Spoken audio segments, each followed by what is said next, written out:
Hey guys, so I've got a nice little trick for those of you who don't have a physical location, who are going to try and suggest that they're in a location.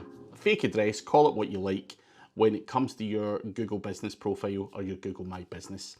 So I'm going to show you how we identify a particular property and why we do it this way. So I'm just going to use Glasgow city centre as an example. So let's say I don't have an office in Glasgow. Now bear in mind this is specifically for people who don't have a real address. If you do have a real address, just use your real address. It's a lot easier, guys. But if you don't and you've got to fake it a little bit, then how we identify properties, if you look at my screen. So I'm just putting in Glasgow city centre. I'm going to scroll in a little bit here. Now you'll be able to see there's a lot of white buildings there.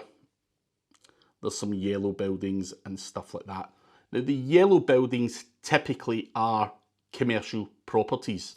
Now we want to identify a property that we as a commercial business may or may not want to be listed in. Now if I go randomly,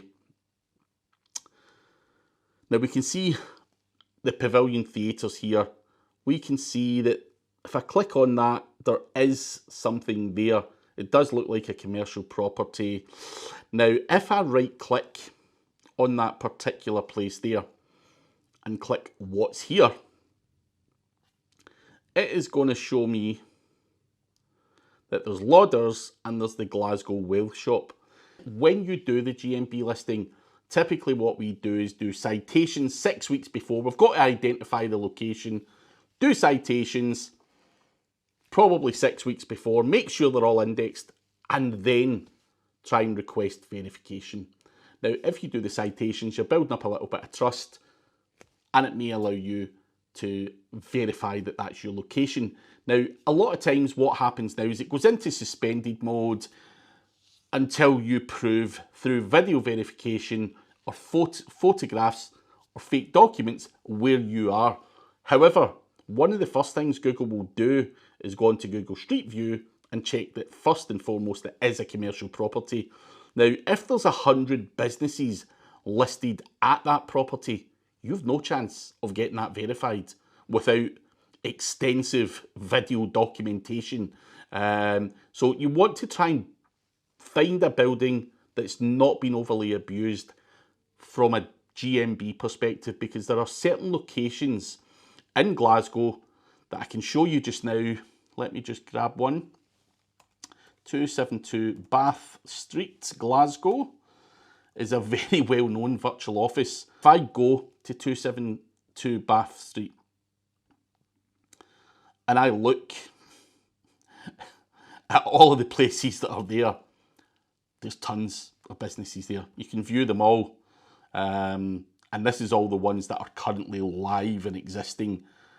All of these places can't be the one piddly little address. Now, it will go on and on and on because it's a virtual address.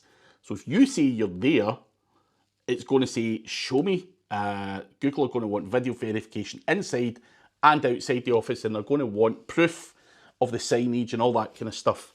That is why you want to go and identify something that's not been used and abused. Again, looking at this, there's a whole bunch of stuff there, not suitable, but you can go around and you can pick something, even here. What's here? Macduff International. Is there anything else in that building? No, so potentially you could do that because it's not been spammed to death effectively, but you want to go around and identify a commercial property that hasn't had a whole heap of GMB set up there. Do the citations first. Now you are going to get it verified and then it's going to ask for further evidence. It may just ask you for a council tax document or something like that. Again, I know that's going to be where maybe you may choose not to do that.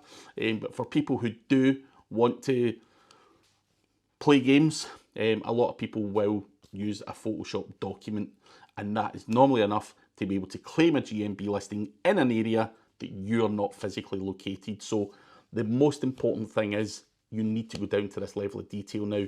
Gone are the days where you can just use a mailing address where it's got hundreds of different locations at it, or businesses listed at it. Use the yellow properties and try and find something in your area that doesn't have a stack of other stuff there.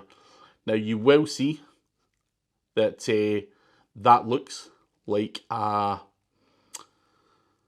residential property, but on here, according to Google, it is a commercial property, and you do not go in and add your business. You do your citations first, but you could essentially go in and add your business there and all that kind of stuff, but we would suggest doing the citations first. So make sure you do pick the yellow property, because that is seen as commercial property, and that is essentially, you know, if you're going to go and do a residential property, you're shooting yourself in the foot, and going to make life really difficult to get that verified. So just a little tip on that front, guys.